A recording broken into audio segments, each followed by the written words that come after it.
Daily. Taste the Daily.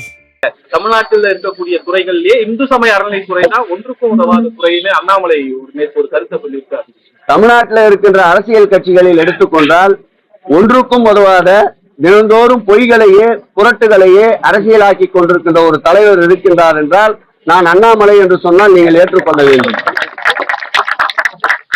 Hindu சமய அறநிலைத்துறை தான் அதனுடைய வரலாற்றிலேயே ஒரு காலத்தில் 10,000 பேர் தைப்பூசத்திற்கு கூடுகின்ற நிலை இருந்து இன்றைக்கு ஒரு நாளைக்கு 20 லட்சம் பேர், ஒரு நாளைக்கு 2 லட்சம் பேர் மக்கள் திரண்டு வருகின்றார்கள். 10,000 பேர் இருந்த காலத்தை மாற்றி இன்றைக்கு தைப்பூச திருநாளிலே அதிக அளவு மக்கள் கூடுகின்ற ஒரு நிலை ஏற்பட்டிருக்கிறது என்றால் போதிய வசதிகளும் இறை தரிசனத்திற்கும் தேவையான அடிப்படை வசதிகளையும் நிறைவேற்றிய அரசு என்பதால் தான் எங்குமே இந்த தைப்பூசத்தில் சிறு ஒரு அசம்பாவிதம் கூட நடைபெறாமல், சிறு அசம்பாவிதம் என்றால் மூச்சு திணறல் கூட ஏற்படாமல் ஒழுங்காக நிம்மதியாக அனைவரும் இறை தரிசனம் செய்தார்கள் என்றால் அது இந்த ஆட்சியில்தான். அண்ணாமலை கூறியது போல் கடந்த காலம் வேண்டுமென்றால் அப்படி இருந்திருக்கலாம். பழனியை பொறுத்தளவில் இன்றைக்கு 96 கோடி ரூபாய் செலவிலே முதல் மாஸ்டர் பிளான் பணிகள் நடந்து கொண்டிருக்கின்றன. 2ஆம் மாஸ்டர் பிளான் பணிகளுக்கு நிலம் கையகப்படுத்துவதற்கு அரசின் சார்பில் 58 கோடி ரூபாயை 50 ஏக்கர் நிலத்தை கையகப்படுத்துவதற்கு அரசே பணத்தை ஒதுக்கி இருக்கின்றது. 2வது மாஸ்டர் பிளான் 136 கோடி ரூபாய் செலவிலே தயார் செய்யப்பட்டு வருகின்றன. திருச்செந்தூரை எடுத்துக்கொண்டால் 450 கோடி ரூபாய் செலவில் இன்றைக்கு திருப்பணிகள் மேற்கொள்ளப்பட்டு வருகின்றன. அதில் ஒரு பகுதியாக விற்பனை சீட்டு வழங்குகின்ற மண்டபம், அட்மினிஸ்ட்ரேஷன் பிளாக் போன்றவை நாளைய தினம் மாண்புமிகு தமிழக முதல்வர் 20 கோடி ரூபாய் செலவிலே முடிக்கப்பட்ட பணிகளை நாளைக்கு மக்கள் பயன்பாட்டிற்கு ஒப்படைக்கின்றார். இப்படி நாளொரு மேனி பொழுதொரு வண்ணமாக திருக்கோயிலுடைய வளர்ச்சி எப்படி அடைந்து கொண்டிருக்கின்றதோ அதுபோல் பக்தர்களுடைய எண்ணிக்கையினுடைய வளர்ச்சியும் கூடிக்கொண்டே இருக்கின்றது. அந்த பக்தர்களுடைய தேவையை முழுமையாக நிறைவேற்றுகின்ற ஒரு அரசு இந்த அரசு. ஆன்மீகத்தில் தலையிட்டு அரசியலாக்க நினைக்கின்ற அண்ணாமலையின் கபட நாடகம் தமிழகத்திலே எடுபடாது. மாண்புமிகு தமிழக முதல்வர் உள்ளவரை அவருடைய கனவு பகல் கனவாகத்தான் முடியும். பிரக்யாராஜுக்கு நேற்று டெல்லியிலிருந்து புறப்பட்ட ஒரு 18 பயணிகள் டெல்லி ரயில்வே ஸ்டேஷன்ல கூட்ட நெரிசல் சிக்கி இறந்திருக்காங்க. எப்படி பாக்குறீங்க? ஒரு ஆன்மீக தளத்துக்கு போற இடத்துல என்ன ஏற்பாடு செஞ்சிருக்காங்க? இது வடக்கிலே தொடர்ந்து நடைபெற்றுக் கொண்டிருக்கின்ற சம்பவம். அண்ணாமலைக்கு இவைகள் எல்லாம் கண்ணுக்கு தெரியாது, காதுக்கு கேட்காது. தமிழகத்திலே எங்காவது இப்படி ஒரு சம்பவம் நடந்திருந்தால் எவ்வளவு பெரிதாக ஊதி பெரிதாக்கி இருப்பார் என்பதை உங்கள் கவனத்திற்கே விட்டு விடுகிறேன், உங்கள் எண்ணத்திற்கே விட்டு விடுகிறேன்.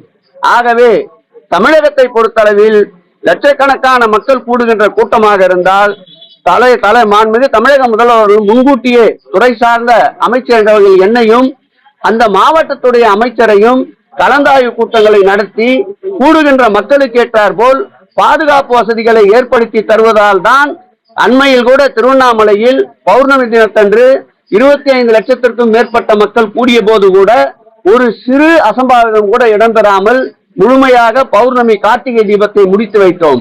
அதே போல் மலையில் கொப்பரை தேங்காய் ஏற்றுவதற்கு ஏற்பட்ட நிலநடுக்கத்தால் பல்வேறு வகையில் கொப்பரை தீபம் இந்த ஆண்டு எரியுமா எரியுமா என்று பக்தர்கள் ஏக்கத்தோடு இருந்த போது எரியும் என்று உறுதியோடு மாண்புமிகு தமிழக முதல்வர் அவர்கள் அறிவித்தார்.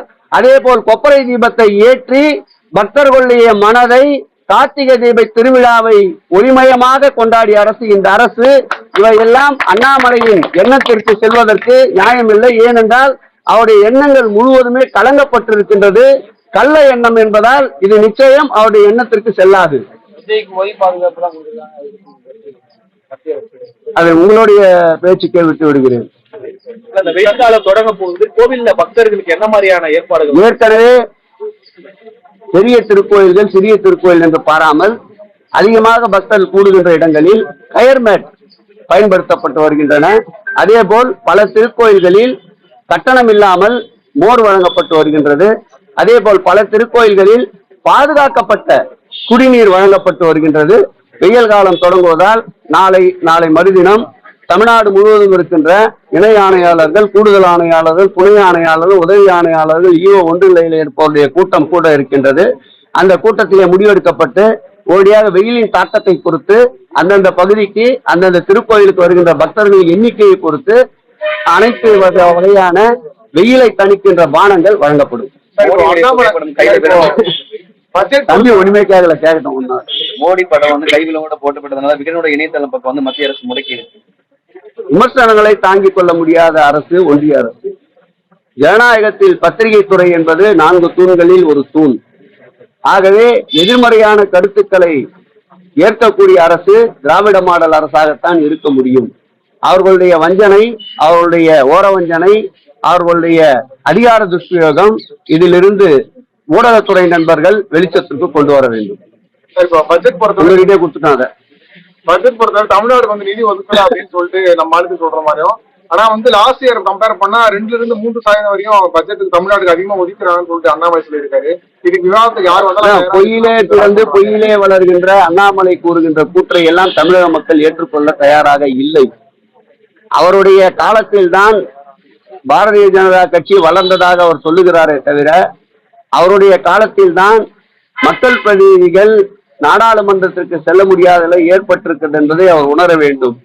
இப்படியே பொய்களையே தினந்தோறும் அறுவடை செய்து கொண்டிருந்தால் வருகின்ற சட்டமன்ற தேர்தலில் முழுவதுமாக அந்த கட்சியை தமிழக மக்கள் ஓரம் கட்ட தயாராகி விடுவார்கள். திருப்பரங்குன்றம் மலையை காக்க சென்னையில வேல் யாத்திரை நடத்துறதுக்கு இந்து முன்னணி உயர்நீதிமன்றத்துல மனு தாக்கல் செய்திருந்தாங்க. இடத்தை மாற்றுறதுக்கு உயர்நீதிமன்றத்துல ஒரு கட்டிக்காட்டி பேசியிருந்தாங்க. வேல் யாத்திரை சென்னையில அவசியமா? திருப்பரங்குன்றம் மலையுடைய சிச்சுவேஷன் என்ன? முடிஞ்ச அந்த விவகாரத்தை இன்னும் அவங்க பெருசாக்குறாங்களா? அவர்களுக்கு தமிழகத்திலே எடுத்துக் கொள்ளுவதற்கான பிரச்சனைகள் எதுவும் இல்லை. ஒரு நேர்மையான சட்டத்தின் ஆட்சி தமிழகத்திலே நடந்து கொண்டிருக்கின்றது. எப்படியாவது மக்களிடையே பிளவினை ஏற்படுத்தி ஒரு பிளவு அரசியலை நடத்த வேண்டும் என்று முயற்சிக்கின்றார்கள். நேற்றைக்கு முன்தினம் மதுரை பெஞ்சிலே அழகான ஒரு அம்சமான நாட்டினுடைய இறையாண்மைக்கு பாதுகாப்பு அளிக்கின்ற ஒரு தீர்ப்பினை நீதியரசர்கள் வழங்கி இருக்கின்றார்கள். இந்த மண்ணை பொறுத்தளவில் இது திராவிட மாடல் ஆட்சி. இங்கு இஸ்லாமியர்களுடைய பெருவிழா என்றால் பிரியாணியை பகிர்ந்து கொள்ளுகின்ற மக்கள், கிறிஸ்தவ பெருவிழா என்றால் கேக்கை ஒருவருக்கு ஒருவர் பகிர்ந்து கொள்ளுகின்ற மக்கள், பொங்கல் திருவிழா என்றால் பொங்கலை ஒருவருக்கு ஒருவர் பகிர்ந்து கொள்கின்ற மக்கள், அதே போல் பௌத்த திருவிழா என்றால் ஹோலி பண்டிகையில் அனைவரும் கலரை பூசிக்கொண்டு வீதியிலே உலா வருகின்ற மக்கள், தீபாவளி திருவிழா என்றால் ஒருவருக்கு ஒருவர் இனிப்பினை பகிர்ந்து கொள்கின்ற மக்கள், சகோதரத்துவத்தோடு மாமன் மச்சான்லா வாழ்ந்து கொண்டிருக்கின்ற இந்த மண்ணில் பிரிவினைக்கு இடமில்லை. ஆகவே ஜாதியால், மதத்தால், மொழியால், சமயத்தால் பிளவுபடுத்துகின்ற இயக்கங்களுக்கு 2026 சட்டமன்ற தேர்தல் காத்துக் கொண்டிருக்கின்றது பதிலடி தருவதற்கு. பாதகம் செய்பவரை கண்டால் நாம் பயம் கொள்ளலாகாது பாப்பா. மோதி மிதித்து விடு பாப்பா, அவர் முகத்தில் உமிழ்ந்து விடு பாப்பா. அண்மை செய்திகளை உடனுக்குடன் தெரிந்து கொள்ள இணைந்திருங்கள் எம் நாடு தொலைக்காட்சியுடன்.